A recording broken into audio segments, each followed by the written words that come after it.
You know, John, I think probably most people understand this, but when you have to make that decision to run for office, you're really making some sacrifices. You're putting your name out there. You're opening up your life. You're opening up your family. And it really and truly is a sacrifice. And it takes guts. It takes determination. It takes a real reason to make that decision. And John and Karen have made that decision because they don't like what they have seen. What they have seen with regard to the representation here in Western Illinois. That's what caused John to make this decision. He made that decision that we need to be going in a different direction. So I ask you, why should we support John Curtis? Why should we support John Curtis? I'll tell you, I think the number one reason why is because the Republican Party has lost their way. Not just in their normal way, but now they've gone above and beyond to the extreme that we have seen at both the federal and the state level. You look at Governor Rauner and you look at Donald Trump, and I'm sorry to say it, but there's a lot of similarities there. Now, some of you have heard me say this before, but I got to thinking, of course, I've been extremely frustrated with the lack of leadership from Governor Rauner in Springfield. And I got to thinking as I was driving one day, I said, you know, he's a bully. You know, I think Donald Trump's a bully. But I think Bruce Rauner is a bully. So I looked up the definition of what a bully is. And it says it's an individual who uses their power and influence to force people to do what they want that person to do. Bruce Rauner and Trump are using their money to influence and force people to do what they want them to do. And that's the definition of a bully. And so what I'm saying about the Republican Party, both at the national, but certainly here at the state level, is that Rauner is forcing Republicans to do what he wants them to do instead of them standing up for their districts. And that's what we're seeing here in Western Illinois, and that's a lack of leadership. That's a lack of being an independent. That's a lack of standing up and doing what is right for your district. The Republicans are so afraid of Rauner to go against him that he's going to use his, you know, he only made $65 million last year. That's all he made last year. But they're worried that he's going to use that money to influence or to use it against them in their campaigns. And we've seen that Rauner will do that because he did it in this last primary election. Sam McCann down in the Springfield area and south of here. The governor and his friends spent $4 million to try to defeat Sam McCann because Sam McCann made one vote in the Senate, and he voted his district instead of the way that Rauner wanted him to vote. He voted his district the way his constituents wanted him to do. Well, you know what? $4 million spent against him in a primary, and Sam McCann won because Labor and his friends and his constituents understood why Sam did what he did. We need those types of independent thinking individuals, and that person is John Curtis standing right there.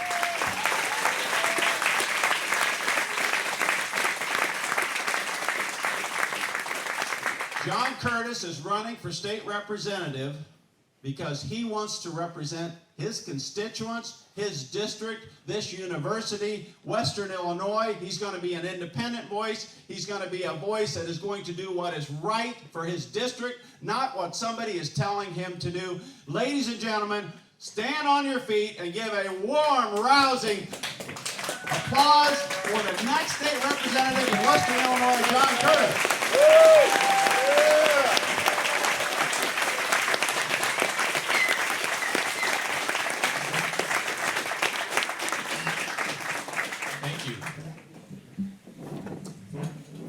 Thank you for coming. They say that in a democracy, the people that show up rule. And that's what we're seeing today. We're going to get this done. I want to thank John and Joan. They've been mentors and friends, and I hope we'll know them for many long years. I want to thank Mike Smitty. I think you all know now that he worked with Lane Evans for a long time. The first time I talked to Mike, he described himself as Rauner's public enemy #1. I'm looking forward to working with him in Springfield.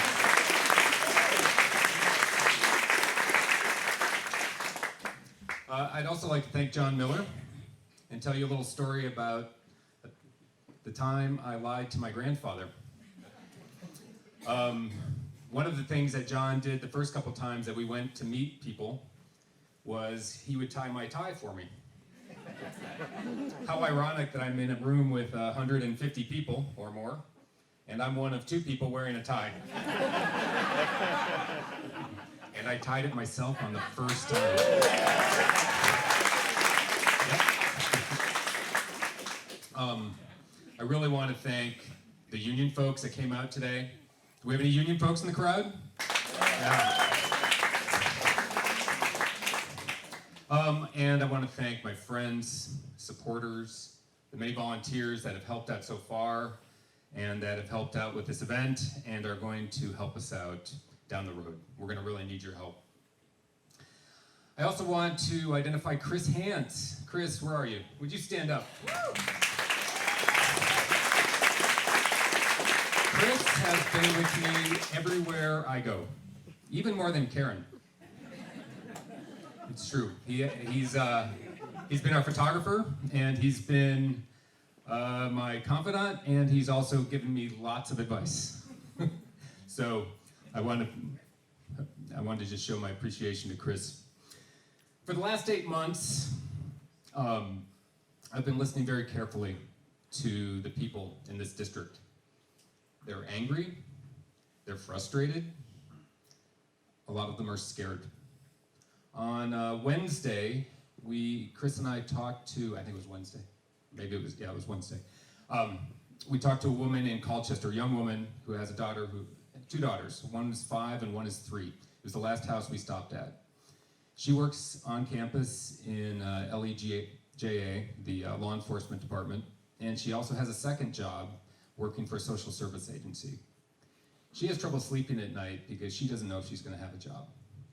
And she's worried about losing their modest house in Colchester. There are a lot of people that are feeling that right now, and we've got to make this happen. We've got to help them out.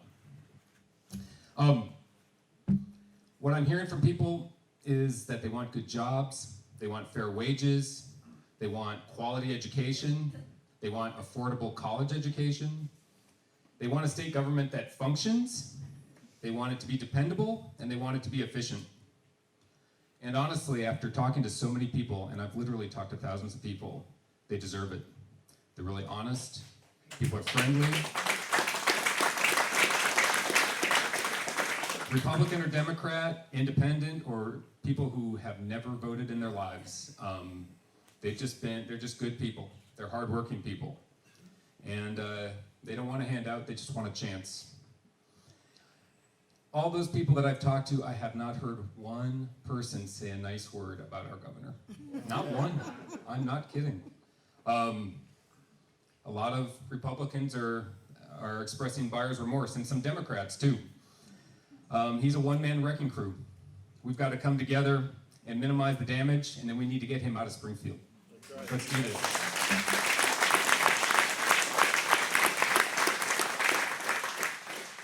So I've been evolving as a candidate. The first day that we knocked on doors, John took me to Chris Hans's house. Didn't tell me that he knew him. And Chris gave me a hard time at the door. He's like, "Oh, what do you mean? What do you mean you're a Democrat?" And the doors have been great. You know, I was nervous as heck about it, and I have really enjoyed getting to know people.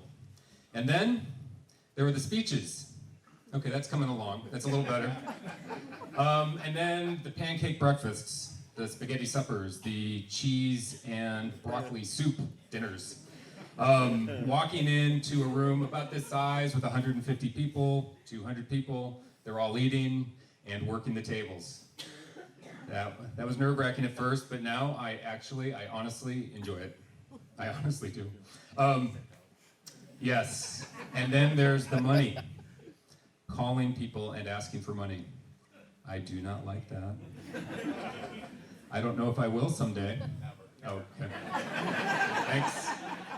But I just want you to know that I'm doing those things because I'm committed as a candidate to do what I need to do to win this election. We're going to do this.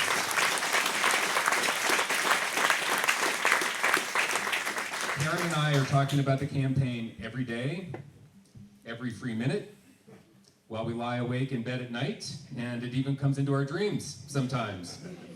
And folks, we've got 8 months to go. We're halfway from when we started. This is going to be a team effort. We're going to need you. We need you to like and share our Facebook posts. We need you to talk to our friends and neighbors, or to your friends and neighbors, I'm sorry.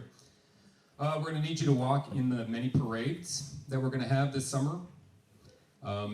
We'd love to have you host us for coffee, wine, Bud Light in your man cave, anything. All right? I just want to get out and meet people. We're going to have a lot of events, and we're going to be running a phone bank, which is going to be really essential for our campaign, and we're going to need you to put up our materials. We've got bumper stickers on the back table, if you're somebody that uses them. We're also going to have signs at the end of August, so you don't have to ask for the next 4 months. I don't like seeing all the Noreen signs either, trust me.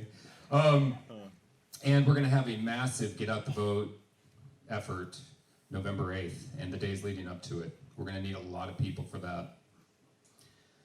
You know, this is going to be a grassroots effort. We need you to turn the frustration and anger that you feel into action.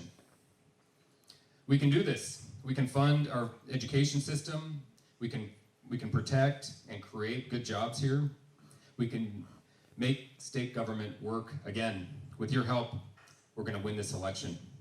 Thank you. And thanks for coming out today.